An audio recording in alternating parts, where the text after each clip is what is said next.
Michael Tchaikovsky is an interesting character who tends to divide opinion. He was educated for the priesthood in his native Poland, but had to flee the country on the back of a hay-covered wagon because the monastery that he was a part of had gotten involved in national politics. He was later imprisoned in Rome, then was an exile in France for 3 years before he came here to Switzerland, where he renounced the priesthood, got married, and then headed across to the United States of America. There he converted first to Protestantism and then later on in Findlay, Ohio, to Adventism.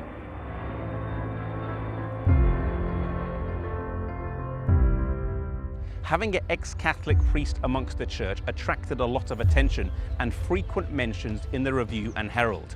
He worked near the Canadian border with the French settlers before moving to New York City, where he worked with the French, Hungarians, Italians, Poles, and Swedes and raised a congregation in Brooklyn. James White found him a difficult person to work with, a stubborn character who liked to march to the beat of his own drum.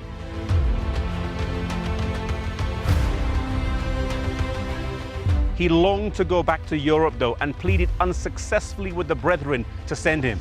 He was seen as being too rash, sometimes difficult to work with and not good at handling money.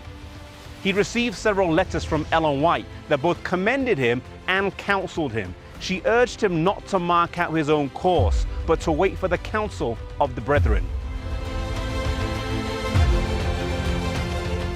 Soon after this, he went to a camp meeting organized by the Advent Christian Church and told them of his desire to go back to Europe, and they agreed to sponsor him.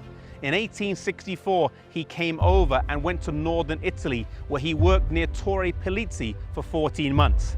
He then came here to Switzerland, where he worked for about 3 years and baptized around 40 believers.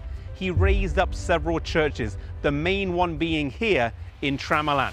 It was organized in 1867 and is the first Sabbath-keeping Adventist church that was organized outside of North America.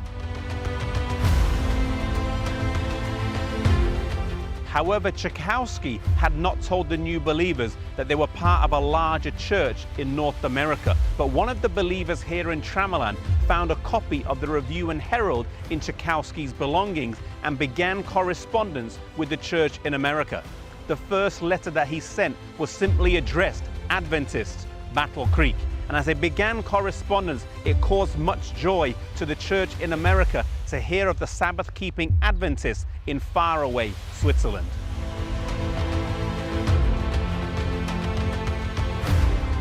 He would later run into financial difficulties, both with the press that he had mortgaged and with the Advent Christian Church, who eventually found out that while they were sponsoring him, he was evangelizing with a different message to the one that they held to, and the sponsorship was dropped.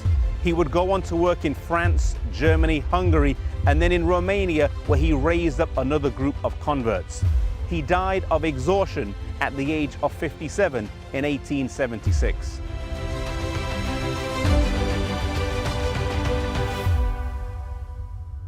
His legacy is a mixed one.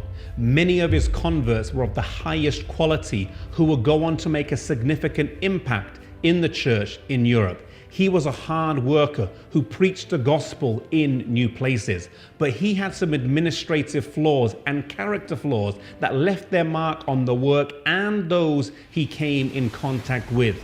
God did bless his preaching, but the story of his life poses the question, what if?